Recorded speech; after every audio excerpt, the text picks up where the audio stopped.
Nagawa tayo nito. Ito, binabad ko na siya sa mainit na tubig. Binabad ko na siya sa mainit na tubig. Lagyan natin ng karne. Giniling siya. Lagyan lang natin ng karne. Magtira tayo kasi gagawa ko ng gulay. Lagyan natin ng curry. 2 kutsara natin. Depende kung ano gusto ng amin. Pero alam ko na kasi ang timpla. Lagyan natin ng onion. Lagyan natin ng black pepper. Tapos, asin. Tapos, konting citric acid. Tapos, ilalagay natin itong ampalasa na North Hills. Naglalagay ako dito. Pero yung amo ko, hindi naglalagay. Kaya sabi niya, iba daw ang sarap ng aking gawa kasi nga, hindi niya alam naglalagay ako dito. Sabi po. Ganun, lalagyan natin ng olive oil. Mekos-mekos lang natin yan. Masarap to, paborito ko to eh. Tapos, mekos-mekos lang yan, ganyan. Ganyan lang siya.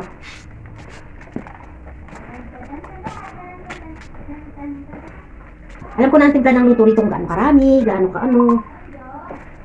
Kaya pinababayaan ako ng amo ko magtrabaho. Pinababayaan niya ako magluto. Lalo na to, inaasa niya sa akin kasi ano daw, masarap daw ang lasa. Malinamnam tapos maasim-asim. Gusto nila kasi maasim-asim. Diba? Yan lang guys. Wala ilalagay dito. Hindi ako naglalagay yung iba kasi nilalagyan nila ng dahon, yung pampapango. Ito dahon ng grapes. Kailangan may makinis siya tapos may likod siya. Doon ka maglalagay sa hindi makinis. Dapat ang harapan niyan ay makinis. Oh, ganun lang guys. Madali lang naman siya. Ganito lang siya magbalot. Maano kasi yung ilaw kaya mo. Labo ba? Ganyan lang. Madali lang. Tapos, gaganyan mo lang. Oh. Diba? Yan na. Saglit lang siya. Marami tayong gagawin. Marami to. Ilang kilo to? 3 kilo to. Kaya marami akong nilagay na oil. Kasi may bisita rito.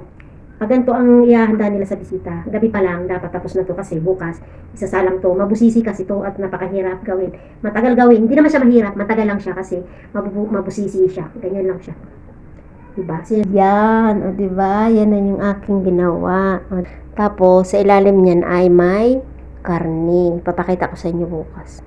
Kasi bukas pa ito lulutuin. May bisita lang. Kaya madami akong ginawa. O diba? Boy guys. Mua.